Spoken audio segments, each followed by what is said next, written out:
Welcome back to the Cabral Concept. Great to have you here today. What we are going to talk about today is an often overlooked cause of so many dis-eases within the body. And I want to share all of those with you today, but I want you to understand that even if you're not feeling the issues in the stomach itself, you may be suffering from too little stomach acid. What I want to share with you here today are all the different reasons potentially for it and what it can do to the body. So whether this is for you or someone else, of course, that you care for, make sure that you're able to really learn this knowledge, this information here today, and then share it with anyone else, of course, that you feel it would serve. So what I want to do is I want to actually share with you just a personal story to start the show. And when I was a teenager and I had gotten really, really sick around 17 years old, and I was on all sorts of different medications, and one of them was actually Prilosec. So that is an acid blocker. The problem was that my issue wasn't with too much acid. I was getting heartburn, I was getting acid reflux, and so of course medical doctors put me on an acid blocker. The problem was it really didn't work all so well. Sometimes it worked, sometimes it didn't, because the real cause of my stomach-based issues were not high stomach acid at all. It was actually low stomach acid combined with higher levels of histamine. And what I want to share with you then today is that conventional medicine, I want you to really understand this. Conventional medicine is fantastic for acute-based health issues. So if it is a life-saving condition, a life-saving challenge, absolutely, conventional medicine is the best at that. But if you are dealing with an imbalance of the body, a chronic-based dis-ease of the body, there is no hope within medication. There isn't. Now, it will mask the symptoms, and that might be beneficial in the short term, but it's never beneficial in the long term. And if I had stayed on that Prilosec, I was 17 years old being on Prilosec, I want to share with you a study as to why I want you to be careful. I'm not asking you, I'm not telling you, I'm not giving you medical advice to tell you that you should come off your medication. I'm not saying that at all, because you don't want to live with stomach acid, acid reflux, and GERD. But what I do want to share with you is this. In a recent study, it found that chronic use of proton pump inhibitors, which are PPIs, it's linked to an increased risk of death. So an increased risk of death from cardiovascular disease, which is the #1 cause of mortality, kidney disease, and upper GI cancer. The degree of the risk increases with the duration of use, even if you take low doses. Other studies have linked PPIs to dementia, bone fractures, and pneumonia. Some of these are, again, I'm not going to say these brands cause any of these things, but the studies are linked to being on items like Prilosec, Nexium, Protonix, and Prevacid.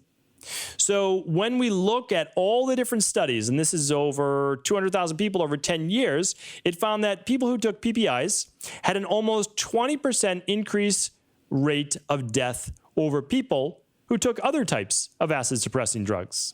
So this is really important, that if you're on a proton pump inhibitor and you haven't figured out why you have acid reflux, GERD, indigestion, heartburn, etc., look at it from a natural health perspective. I urge you to do that. Find a local integrative health practitioner. Find a local naturopathic doctor, a functional medicine doctor. Again, functional medicine, I don't like the term anymore. Too many conventional medicine doctors, which I'm not against, are saying they're functional medicine doctors because they prescribe hormones or whatever it might be. That's not functional medicine. It's not. That's not what it's meant to be, at least. So I think it's far better just to say natural health. I think that's the best way to go about this now, or an integrative health practitioner. Very, very important to look at those. So what I want to share with you is this. Eventually, through the help of mentors and me meeting with other practitioners, I realized that my stomach acid was actually too low, and it was causing histamine issues, and my histamine issues were actually causing some acid issues. So here's what this means, though. We have to understand the digestive system itself. So when we eat food, what happens is we begin to mix it with some saliva, which is a good thing. That's a good thing. That's why you don't want to take 2 chews and then swallow it whole, basically. It's really, really important that we chew food to basically a paste, to a liquid in our mouth. Now, most of us don't do that. I'm guilty of that as well. But if we don't, we cause more energy to need to be used in the stomach and digestive tract to actually break down the food. Whereas if we chewed it up really well in our mouth, now less energy is needed, less digestive juices are needed as well. So after we swallow that food though, it goes down our esophagus, okay? And it passes something called the lower esophageal sphincter. This is where a lot of people have muscle issues there. It's a muscle. And what happens is when you don't have enough stomach acid, believe it or not, that lower esophageal sphincter will stay open. So why does it stay open? Well, its job is to close in the presence of high stomach acid. And about 30 minutes after you start to eat, your body does what? Well, it starts to produce stomach acid. So if you are not producing enough stomach acid, but you're producing a little bit, but not enough to signal the lower esophageal sphincter to close, or close all the way at least, what happens? Well, some of that stomach acid, even though there's not that much, could come up. Or food is fermenting in your stomach because of other digestive issues, and you are beginning to move some of that stomach acid up through gas and bloating, right? They're really, really important to look at it. Or some people may have a hiatal hernia. So what we want to look at is your stomach acid, believe it or not, or I should say, is your acid reflux actually potentially low stomach acid? And there are ways to look for that as well. So after the food is in the stomach, it's meant to mix with stomach acid. And I know that like stomach acid has become the bad guy in all of this, but the truth is, without stomach acid, you allow bacteria to move right into your intestines. You allow parasites to move into the intestines, and all sorts of other different pathogens. So if you don't have stomach acid, you don't have the first defender of what is the inside of the body. So if you don't have stomach acid, you also don't bring the pH down to a 1, 2, 3 pH in the stomach. Probably for humans, it's closer to 2, 3 than it is a 1, where a carnivore-based animal would have very low stomach acid so that it could break down bone and all sorts of other animal-based cartilage, etc. So for humans, our stomach acid doesn't get that low. It's not meant to, because we don't eat the same types of foods, but certainly we do have a low pH to be able to break down proteins especially. So let's say we don't, though. Let's say we don't have enough stomach acid because, like I was, you're on a proton pump inhibitor or whatever it might be, or you're just using acid blockers on your own, like a Tums or something like that. Well, the problem is then when your food moves through your stomach, and it's there for anywhere from 30 minutes or so, you can check out my podcast on food combining. We'll link that up. If you go to stephencabral.com/1824, we'll link up a show on food combining. But let's say that you're eating fruit. You know, it's in and out of your stomach in about a half hour. It's quick. But let's say you have a big protein meal and you have a full meal, 2 to 3 hours. 2 to 3 hours, that food's going to be in your stomach. And if you have no or low stomach acid, it could be in there for hours longer. So it moves through your stomach, though, and your body's only producing so much stomach acid. So let's say you don't produce enough. That food now begins to putrefy with bacteria and ferment. Again, more bacteria, potentially more yeast, fungus as it moves into the intestines. But it's now moving out of the stomach and into what's called the duodenum, right? The first part of that small intestine is called the duodenum. We call this in natural health more of the main stage of digestion, okay? The first stage, really setting the stage, is in the stomach, okay? But the main stage is in that duodenum. So we have the stomach acid, and now as it moves into the duodenum, it's supposed to meet bile, okay? So it's supposed to meet bile, which does what? Well, it really helps to emulsify fats. It helps to break down food to a further degree. It's helping to, I would say, buffer the acidity of the food coming in, only if you have enough stomach acid.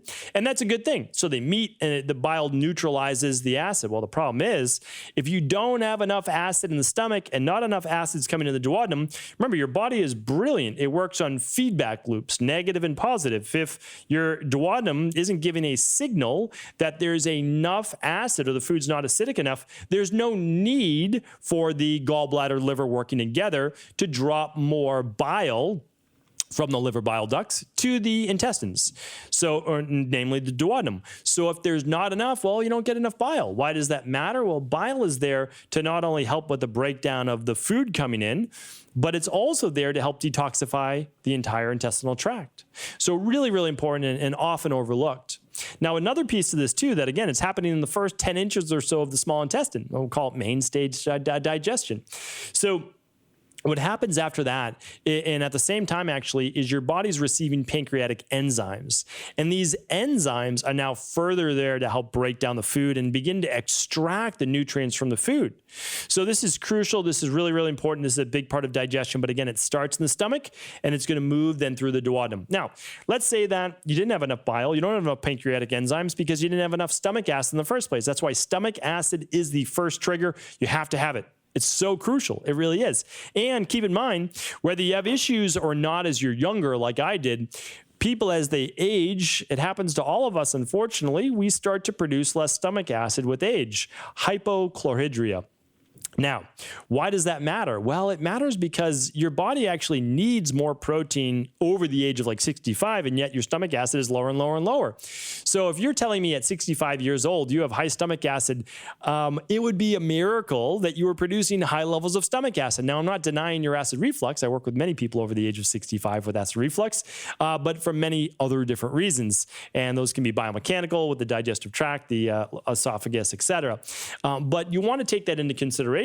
Because if you're taking proton pump inhibitors or anti-acid blockers, or you don't have a lot of stomach acid, yet you're eating meat and other high protein foods, it's only causing putrefaction and most likely inflammation downstream in the digestive tract. And now if we have inflammation, what happens? Well, now you can be more prone to what? Well, histamine issues, and also you have undigested protein particles. If you have undigested protein particles and they leak into your bloodstream, yes, that causes more histamine, more allergies, more asthma. So again, it starts with the stomach. It's so, so crucial. But also, if we have inflammation in the body and your body's aging, it's getting older, what are you more prone to? Well, typically cardiovascular issues, right? Because the arteries then begin to close up as well. So now we could have high blood pressure, we could have cardiovascular disease, all from poor digestion. So hopefully you can start to see why digestion is the key to overall health. It's not the only key, but you can exercise, you can meditate, you can sleep, but if your digestion is not good, that's a foundational element. You have to take care of the digestion. So that's why understanding digestion is crucial as well. It's like there's nothing really more important. A lot of people trying to biohack their way out of neurotransmitters or sleep or whatever it is. I support all of that. I really do. I teach that, I think, from a healthy perspective. But you have to master nutrition first. So you have to master digestion first. So that's really what I want to look at. And then I have many podcasts on leaky gut and digestion, which I'm going to link up the category, which is gut and digestion, below, because I want you to learn more about intestinal permeability and leaky gut as well. If you don't have enough stomach acid, you're like, well, how would that lead to leaky gut? Well, the problem is this. If putrefaction takes place in the intestines, that creates inflammation, okay? So putrefaction creates inflammation. Inflammation can move those, well, it can actually destroy the villi, but it can actually move open those intestinal wall cells. Now, remember, the intestinal wall is a single cell. There's supposed to be what's called tight junctions, which just means cells that are backed up close, right next to each other, right? So it allows through very specific molecules or nutrients, such as glucose molecules from carbohydrates, fatty acids from fats, and amino acids from proteins. Well, once you start to allow multiple or multi-strand amino acids to come through, we now set off the immune system. The immune system does what? Well, it causes inflammation. We say that inflammation causes disease, but inflammation doesn't cause disease. It's a precursor, yes, but what happens is there's always an underlying root cause. So you could say, well, if we keep tracing it back and keep tracing it back, it could be low stomach acid. And to that, I would say, yes, now you're starting to look at the root cause of some of these issues overall in the body, and believe it or not, low stomach acid can be one of them. So fix the intestinal permeability issues, yes, that will help with the allergy issues, the asthma issues, potentially the autoimmune issues, the psoriasis, the skin issues. Okay, but again, and keep working on the intestinal permeability, but let's keep tracing it upstream. Let's keep tracing it upstream. Food sensitivities. If you haven't tested for food sensitivities, test for food sensitivities. Again, you can do a simple at-home food sensitivity test at a site just like Equilife, right? So you can go to equi.life and you can just run an at-home food sensitivity test for you and your family. Again, you could work with a local integrative health practitioner, naturopathic doctor, etc., or you can do it on your own at home as well. Your choice. Again, totally your choice. But know your food sensitivities, because that is a root causal based issue. You can't eat foods that cause inflammation, because then they cause gut permeability issues, etc. Allergies, inflammation, histamines, you name it. So the other part is this. is look to see if you do have low stomach acid. What could that look like? Well, plain and simple, you could start to feel digestion within 30 minutes after a meal or so. Like, that's an important factor to look at. Do you burp and belch after a meal? If you do, could be low stomach acid. So again, begin to look at those telltale signs. Skin issues can be another one with low stomach acid, more like rashes from like a psoriasis. Is that the only cause for psoriasis? Absolutely not. But again, it's one potential issue to look at that. And then of course, stress and gut permeability for psoriasis are, two of my top ones. What I would like to do though, is again, so here's the thing. On my daily Cabral concept shows, I want to be able to teach high-level principles. I want you to understand that there's always a reason why. There's always a reason why you have the dis-ease in your body right now. Is it always simple to figure out? No. But can you figure it out? Absolutely. Will you figure it out? Of course you will, if you don't stop. So I want to give you all the different reasons to look at that. One of the things that I'm doing right now is for people that want to go deeper, I'm offering, it's between like 4 and 5 hours long for all of my health results accelerators. So it takes you through all of the gut and digestive based issues. And so if you want to learn more about gut and digestion in general and a plan for candida, bacteria, H. pylori, parasite rebalancing, acid reflux, you name it. Again, not providing medical advice, providing you or treatment plans, that's conventional medicine based, or cures, that's conventional medicine based. We provide you with finding the underlying root cause and actually rebalancing that. So those are at stephencabral.com/courses. We've gotten a ton of questions on that. Again, there's never any obligation. It's for people that want to figure this out once and for all, go deeper on their health. Check out the one on gut and digestion. So the next part, though, is I always like to make sure that you take away some tips, actionable tips on every single show. So what I want to say is if you are someone who believes they have low stomach acid, let's start working on that, okay? Let's start working on it. Again, it's probably not the only thing, but it is a place to start, and everybody needs a place to start. So the first thing you want to do is you want to understand is that if you're on a PPI, if you're on a proton pump inhibitor, you don't want to start using this plan, this protocol. You are able to use the second part, most likely, but again, I can't provide you with medical advice. If you're on a proton pump inhibitor, PPI, you will want to work with a health coach, integrative health practitioner, naturopathic doctor, etc. Okay, so, and again, I'm not telling you to come off your medication. That would be medical advice. I'm not providing medical advice. But for those people who aren't, that are dealing with some of the bloating, some of the indigestion, at least two places to start. One is you can use a simple product called betaine HCl. Now, one caveat I always want to leave you with is this. I can't actually link up nutritional supplements anymore from my podcasts because somehow that's construed as medical advice. Well, it's not medical advice, but anyway, I can't link it up. That's all. That's all I have to say. So you can find these products, though. All the products I recommend that I use in my private practice, that I use myself, that you can see behind me that are actually my products because no one's coming into this office, are at Equilife. So that's EQUI.LIFE.